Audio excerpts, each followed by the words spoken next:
clarify, this is the start of year three because you Start of interviewed year us at three, yeah. year zero. Yeah. 20, Yeah, yeah, 2022. So third that's right. interview, but second full year. I think we should start with a recap of what happened for you guys this year because it was kind of an insane year. So you played 23 shows supporting Remo Drive, which is insane. You played Shebang Festival, you dropped your first EP, you went on a headlining tour, and you're featured on Remo Drive's album. That's a lot of things, and I feel like 2024 was such a good year for Wilt. So I just want to start off by asking what some of your favorite milestones were out of those things or other things. Was that all this year? Yeah, I know. When you say it back to back like that, it sounds like a lot. No, literally. It is a Yeah. lot. Um, milestones. Oh, for me, it was playing at the Bellwether with The Warning, to a sold out audience because 2 days later I saw my favorite band there. So that was my highlight of the year. Nice. Hmm. I would say my highlight was the tour with Remo Drive, which also coincided with the release of the EP. Um, it was just such a magical experience getting on the road, and the shows were super fun. And it felt so great to like finally get some more music out there. And everything that's happened since has been awesome. Yeah, I would say, of course, the tour was super memorable. We played to so many amazing crowds, especially like Salt Lake always like really impresses us whenever we go there. But just to differentiate, I would say my one of my highlights was Bite My Tongue going viral, which happened more recently, specifically because that was such a non-single. We specifically didn't put it out as a single. It was the last song on our EP, and now it's our top song on Spotify. So that was a pretty big highlight for me. Dan, your Yeah. highlight? It's hard not to say the tour. Yeah. Like, I Yeah. didn't. It's Fair a valid enough. answer. Very valid answer. headline tour. Oh yeah, Oh, we did two yeah. tours. The Yeah, headline headline tour tour. was so fun. That Yeah. was super fun. Yeah. Was that your highlight? The headline tour? Yeah. Yeah. I'd say Yeah. so. Which show? Ooh. Dude,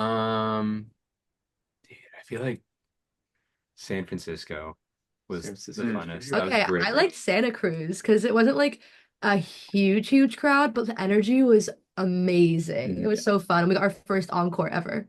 Oh yeah, that's a Nice. good. Oh my And God, that we were must have very been so exciting. I think we just like did cover because we were like, fuck. Yeah. Did Did we do covet? casual? No, we did No, we cover did covet. Covet, Mm, yeah. Yeah. covet. We did Sure. Oh my covet God. on this. That was your first encore? Yeah. Yep. Like, yeah, Wow. like the crowd like cheered until we went back on. That's so fun. That's so It cool. was I'm so cool. glad that that happened. Yeah, that It was was a awesome. true encore because, there's always thing where like the band doesn't play their most famous song and then they Mhm. walk off stage. Okay. But for us, we played all of our music. Yeah, we and played all the songs. It was also a really fun show because the bill was stacked with Yeah. like some of our favorite bands. So Mhm. it was very fun. Was that the one with Choke Cherry or was that a different show? Yeah, it was with Choke Cherry and Mom Cars That's and so cool. Plumskin. Nice. That's so awesome. Um, so tell me a little more about what it was like touring with Remo Drive. Because you played a lot of shows on that tour. Yeah, honestly, it feels like a lifetime ago now. But Really? it was so much, yeah, it does. It was so much fun. I mean, like it was the first time that we got to like play at all on the East Coast or like in Midwest, like literally everywhere because we've only Mhm. played like the Pacific Northwest and California. And so I think it was really, really special for me personally, and I think everyone, like it was very cool to get to go to like these places where we've seen friends or like family that we haven't seen in years, or like Mhm. we got to like go to like where like we got to go to Ohio where Andy's from, and like we got to stay at like all of like our different families' houses, and it was just like a really fun, wholesome experience, except for Nashville. What's I like Oh, Nashville. it's in Nashville stays in Nashville. No, I'm kidding. okay, okay. I Um, agree. The magic of the tour was like really just being able to play for not just the fans, but like some of our loved ones across the country. Like Mhm. my parents had never seen Will play. Um, and like lots of old friends, yeah, in Ohio, lots of friends in New York, Chicago. Chicago, Mhm. like the South, yeah, you name It it. was super Like fun. it was really gratifying. And just getting to hang out with Remo Drive. They Yeah, were They're they're so so cool. awesome. super hospitable to us as the headliner. And Chelsea sang like their most popular song like on Yeah, stage that was super fun. in Minneapolis where And they're we're from. actually seeing them tonight, the Yeah. El Oh Rey, my God, Everything. fun. right after this. Yeah. Yeah. Cool. What was it like getting to play all the songs off the EP live? Because that was the first time you'd played them through. Well, funny enough, I mean, we've been playing those songs since our first show. Only a couple months after Oh we my did our God, I first didn't interview know that. at Okay. at school night, we played Bite My Tongue, we played You're the One to Blame. Yep. Yeah. So These like songs are old. so like they were Yeah. pretty old to us. It just took time for the EP to come together. Mhm. And Bite My Tongue was like the third song we Yeah. wrote together as a band. Yeah, as a matter of fact, like we had started recording Bite My Tongue not long after we had our first interview with you too, and we were thinking about putting it out after puberty, but it It wasn't. didn't feel like a single. Yeah, it just didn't Mhm. feel like, especially because we thought puberty was like super epic, but it was kind of slept on when we dropped it. We kind of Still slept on. felt like It's so we good should not though. like another like slow rock song as a single. Hmm. But I'll come back around. Yep. Yeah. Well, that's so funny because those songs still feel so new to me, but that's like they're Yeah. so old for you. Mhm. Makes sense. Yeah. Yeah. I do want to talk about the EP a lot because it blew my mind the first time I hear it. And I also want to say that it feels very coming of age. Like it feels like growing up and being young. And I really appreciated that. I was going to talk about Bite My Tongue, so I was going to say that's my favorite on the EP, but now I feel so basic since it's No, the Bible no, no, one. no. You're That's our actually, top song. dude, you're not basing it all Wait. for that take Okay, because okay. Thank you for making me feel No, I'm better. just kidding. Yeah. That's like it means you have good taste. Thank It's you. like It was my favorite If your before it went favorite song is like viral. every now and then, well, okay, here's some No, I'm kidding, actual I'm kidding. lore about the crazy lore about Bite My Tongue was that we teased it as a pre-save. If you pre-saved like Nothing Special, for puberty. or if you pre-saved Puberty, we sent like the chorus, Hmm. and a Oh, few people like got that. we did. Yeah, it was like a trick to get people to pre-save more. Yeah. So yeah, that song's been kicking around for a while. And yeah, like it's definitely the most arranged song on the EP. Like it has like sections. mhm. Yeah. I was gonna say the buildup in that song, the power behind it, everything. And also, Chelsea, this era of your vocals has been insane. Live videos and on the EP and all of it. It's just been so fun to hear. Thank you. But yeah, I want to hear more about Bite My Tongue if you don't mind talking about it, just like how that song came to be, especially since you're saying it was broken up into different parts. Yeah, so it came to be as it was an Aaron demo. It was an Aaron riff. Aaron like to write all the emo riffs in our band. You And figure out the chorus though. I did remember you like kind of like posting on like the story every like a few times I think about like Bite My Tongue, you playing Bite My Tongue and being like, what do we think of this riff? Yeah. Um, and so it's been like a long time coming. And like I said, it was like the third song we wrote. So it feels like a million years ago. But I've yeah, often I've often described that song as like the perfect collaboration of Wilt. Because I wrote the verse riff, which is very identifiable. It's like the intro. And then I was like, I have no idea where it goes after that. And Andrew heard the chorus in his head and he just made it happen. Dan added the super Tommy verses, Mhm. and we did something unusual, which was instead of popping off in the chorus, we actually like simmered down, which was part of the reason why we didn't think it was going to be a single Hmm. because it didn't have like a crazy hook to it, you know? And then Chelsea, her vocals just soar above the chorus in a really satisfying way.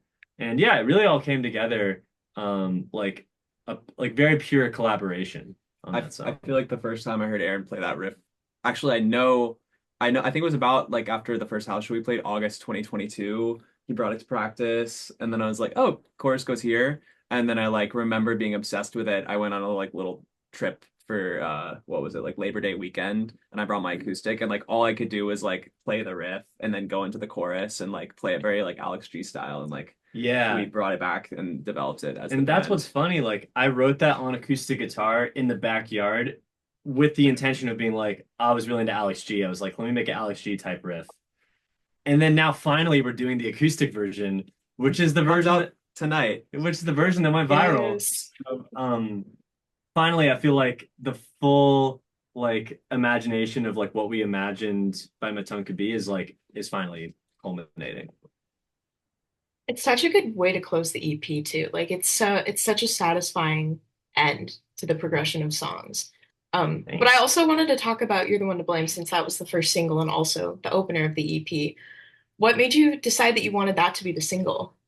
Hmm. Honestly, She Wants Me To is going to be the single for a long time. And then I think we realized that You're the One to Blame, I think is just a I think personally it's just like a better example of like what the entire EP sounds like together. You know, it's like That's a better true. mix of all the songs. She Wants Me To is like super upbeat. It's like it's very singable, it's very danceable. It's like a little post-punky, it's a little shoegazy, it's a little poppy. Like it's a very fun song, but I feel like a lot of the songs in our EP, or at least not a lot of the songs, like Bite My Tongue and More Than This, which becomes the majority with You're the One to Blame, was kind of like they're like both like kind of like sadder or like more like dimmed songs when you like look at the lyrics or like the like instrumentals. And How did it You're the become one to how did it blame. become a single though? Well, You're the One to Blame just felt really Anthemic. anthemic. I Yeah. remember, I feel like as a band, that was the first time that I felt like we really like wrote like a chorus. Yeah.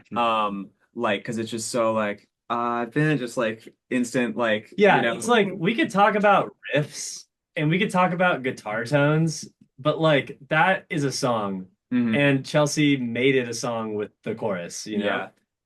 And I think that was like a pretty obvious choice for Yeah, like it always felt single. like just a strong one.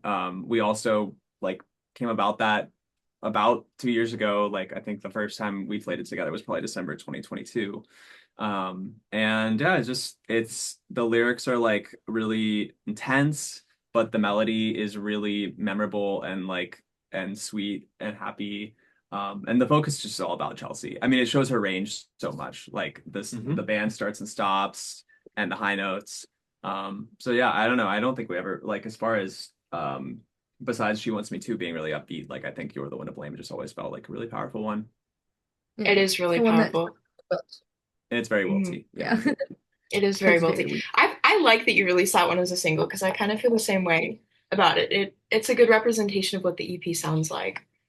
I want to talk about Every Now and Then because I don't know if you guys feel this way since you were the ones that were like creating it, but like I said, it feels very like coming of age to me, the EP as a whole. And that song in particular feels very nostalgic of something that I like. I don't know what I'm nostalgic of, but I feel it. So I just kind of wanted to ask if that feeling was something that you did on purpose or it just kind of happened, or if you were even aware of it, or if you felt that way too. Yeah, honestly, that one was like a big like me and Andy collaboration where he made this like post-punky demo as Andy does. And he had I think you had the lyric no, you didn't have did you have the lyrics for this one? Or you had No, the I think you had the melody for the chorus. I no, I think you wrote. I mean, you wrote Did I? the melody, but I just remember that my contribution, like Oh, not to ego, right? expose the song, but we were writing and um we had that just a guitar loop and Chelsea. It was very coming of age. I mean, I remember it's like every now and then we were up on the bleachers like about high school, Yeah. and then well, I remember the interesting thing was Chelsea sang this amazing melody, but it was like it sort of sat really far back in the song. It was like. Da-na-na, maybe this time. And then I moved it forward. So it was like, Yeah. maybe this time. And then it started to Yeah. feel like the vocals really propelled the song. Yeah. And her lyrics were amazing, but she said, I've never met anyone as eager as you, which kind of was the coming of age vibe. But I felt like eager was like, it didn't make sense to me, but I was like, what if it was like ego? Like, I've Yeah. never met anyone with an ego like you. And that one came together super fast. I mean, it was just like very much instant. That one is Like, definitely like coming of age vibes, at least for me, because like my high school experience was like all surrounding like theater and performance. And I took the lyrics from a song in Cabaret Mm. and kind of just like turned it into my own. And like it's like a fun little Easter egg, I feel like. If you know, you know. But it's a very popular theater song, so a lot of people know. Well, I love that story behind it because, yeah, it made me feel so special. That song is, I think that's probably my second favorite off of the EP. Not to rank the whole Nice. EP, but I could. I love it so much. No, you but do it everyone we though. I think As I'm Seer, pretty sure it's Aaron as soon as that EP dropped, he was like, okay, what's the worst song on the EP? There is not a Um, bad. That's the hard part about this because every song is so good. It's like, how do I rank them? Because none of them are bad. That one I did feel like well we all live. have different rankings. yeah, Sure, I would. yeah. Okay. And Wait, I the want to cool know what thing your about favorites are now. Oh, wow. Ooh. I think we might do we all have different Or you favorites? can say what you were gonna say, but I also want to know what your favorites are. Oh, I just wanted to say that I think Every Now and Then is a really fun one to play live, and Yes. it's on Yes. a different spirit. And Yeah. oftentimes I feel like it's the highest energy of the set, because everybody It's so jumps, easily and it's like one jumpable. of our faster songs, but favorite Yeah, songs on the EP. definitely. Should we just do rankings? There's only No, five wait, it's too much songs. to You rank. can't rank all But of us. Yeah. Okay, okay. That's just favorites. You I, could do favorite and least favorite. That would be Okay. Ooh. kind of spicy. Okay. I'll go first.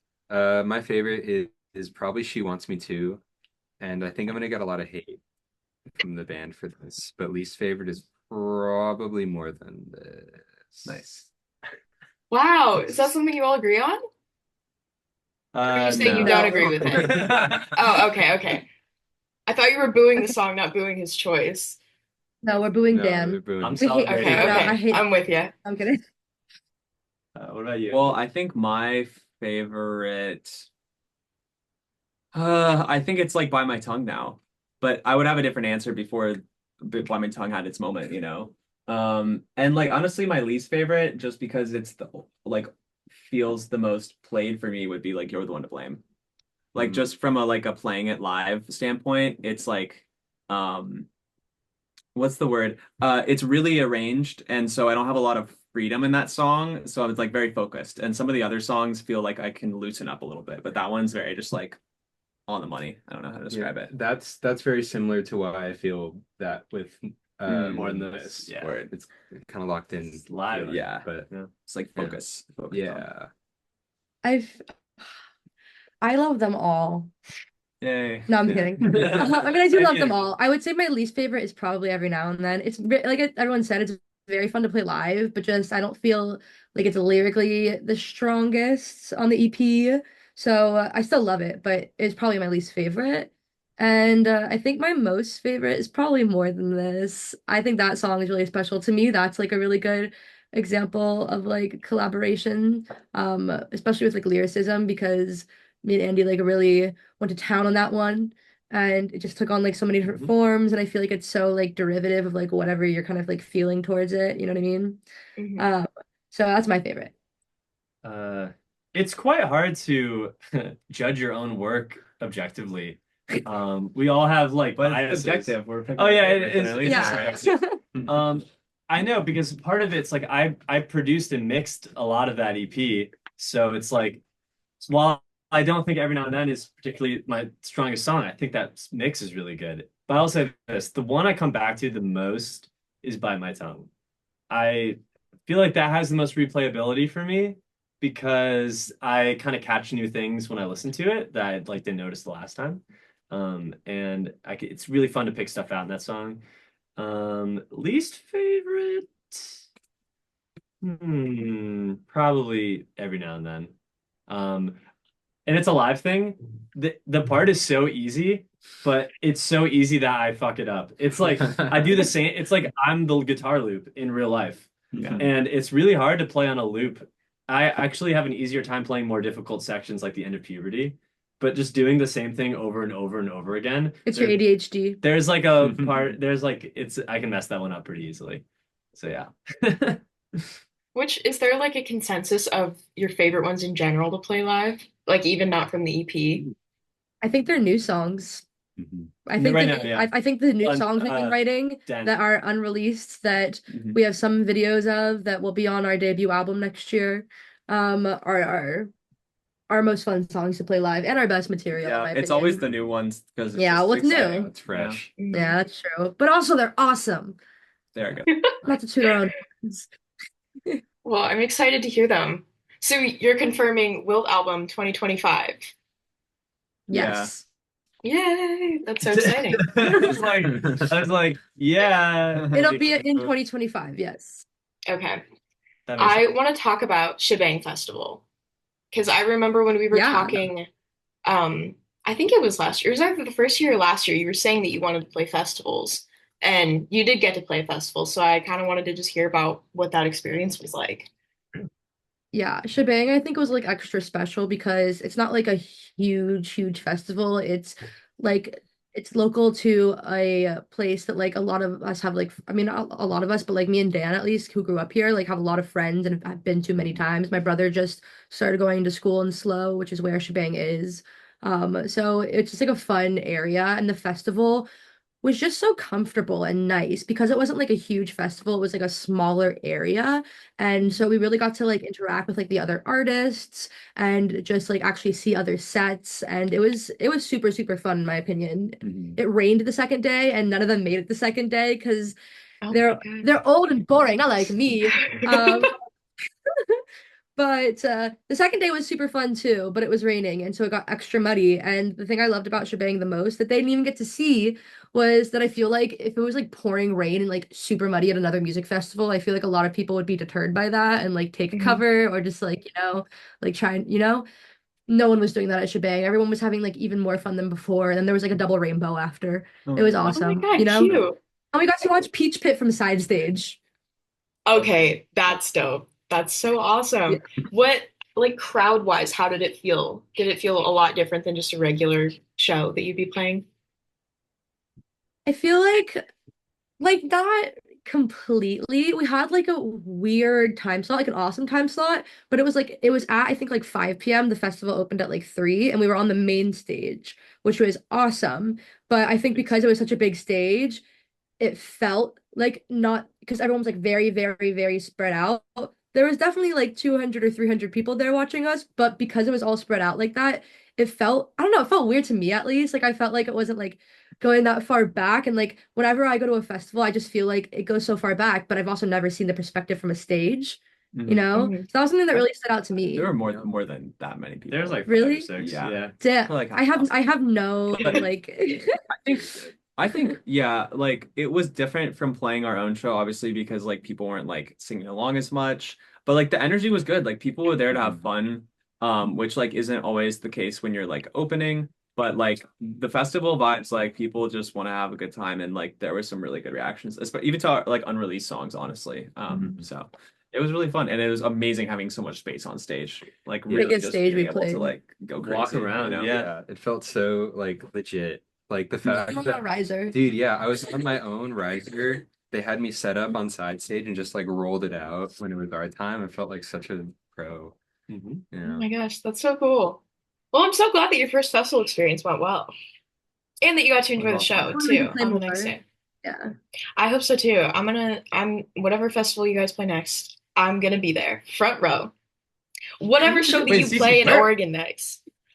Oh, you're in Oregon. Okay. Yeah, hmm well, hopefully the next in I Oregon wanted to in go to the Portland show so bad, but yeah, they wouldn't let me in because I'm not 21. it's a Yeah. bummer. I was about to throw hands about that. Will, And Next what time. if my Will, friends went Will too? headline, you can mark my words, Will headline for the time being, we will never have a 21 plus show that's Good. like the show we organize Yeah. because it's not as fun for Yeah, anyone. should be all ages for Should be all ages. Music is for everybody. Yeah, exactly. And I feel like you're a lot of people that I've seen that have interacted with your music are younger in general. Not that Exactly. other people of other ages don't, but yeah. Okay, I just have a couple more questions to close us out, and I feel like it's a good time to kind of reflect overall on the year. Well, I guess you kind of answered that, but I was just gonna ask what you're most proud of accomplishing this year, and then what you want to improve on as a band next year.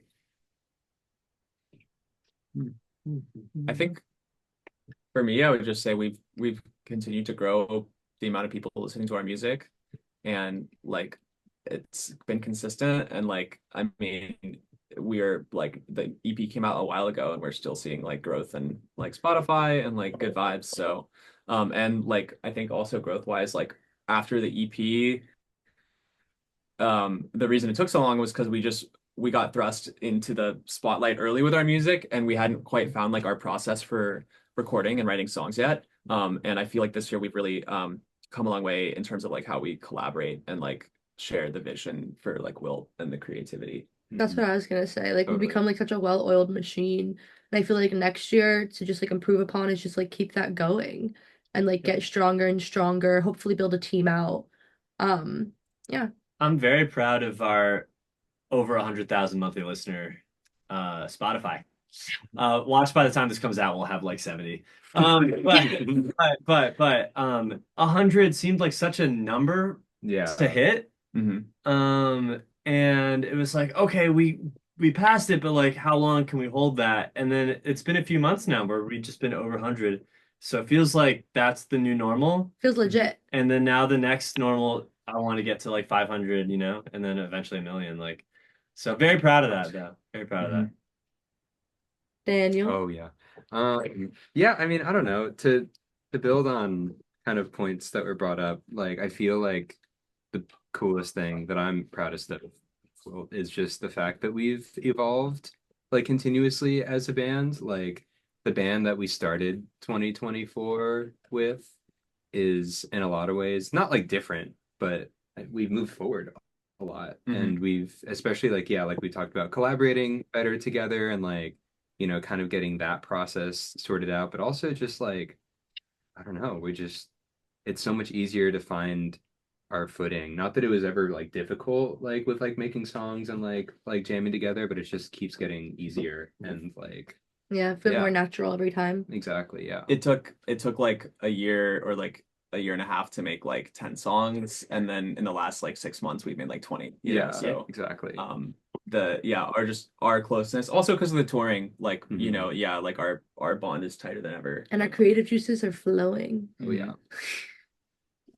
Very nice. Well, those are all great answers, and I can't wait to see how you improve more as a band in the next year. And yeah, I like the thing about the well-oiled machine because I do feel like it's probably pretty accurate. But yeah, that's all the questions I had. I guess I'll see you guys in 2025. Oh yeah. Talk to you Thank later, you all but so much. yeah, Yes, definitely interview in again. 2025. All right. Well, Yeah. thank you guys so much. Amazing. I'll get this up probably this weekend or something. So thank you for answering the questions. Thanks, CC. Bye. Very Thank cool. you.